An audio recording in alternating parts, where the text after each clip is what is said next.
Hi guys, welcome to our channel. ఈ వీడియోలో మనం ఆర్జీవీకేటీలో ఎలిజిబిలిటీ అయితే ఫీజు ఎంత, ఎలిజిబిలిటీ కాకుండా ఫీజు ఎంత, ఎట్లా డీటెయిల్ తెలుసుకుందాం. ఎలిజిబిలిటీ అయితే ఫీజు ఏముండదు, అడ్మిషన్ ఫీజు 3000, ఇంకా మొత్తం అంతా గవర్నమెంట్ వేస్తుంది. ఎలిజిబిలిటీ కాకోకుంటే ఫీజు 50K కట్టాలా. ఎవరు ఎలిజిబిలిటీ కాలేదంటే గవర్నమెంట్ కింద పనిచేసే వాళ్ళు ఉంటారు కదా, గవర్నమెంట్ టీచర్స్ కానీ గవర్నమెంట్ కింద ఆఫీసర్స్ ఇట్లా ఉంటారు కదా, వాళ్ళకి మాత్రం అమౌంట్ అయితే మన చేతి నుంచి కట్టాలా. ఆడైతే ఎలిజిబిలిటీ అంటే సీట్ నార్మల్గా ఫీజు ఎంత ఉంటుందో అంత యాక్చువల్ ఫీజు అనేది మనం కట్టాలా. సీట్ ఒకటి ఫ్రీ ఉంటుంది. ఇంకా అడ్మిషన్ ఫీజు 3000, మొత్తం అంతా డీటెయిల్ మనమే పే చేసుకోవాలా.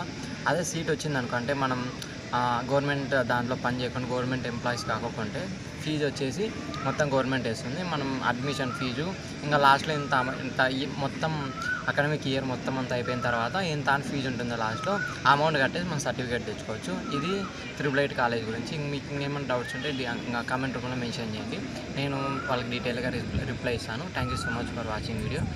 తప్పకుండా సబ్స్క్రైబ్ చేసుకోవడం మర్చిపోద్దండి.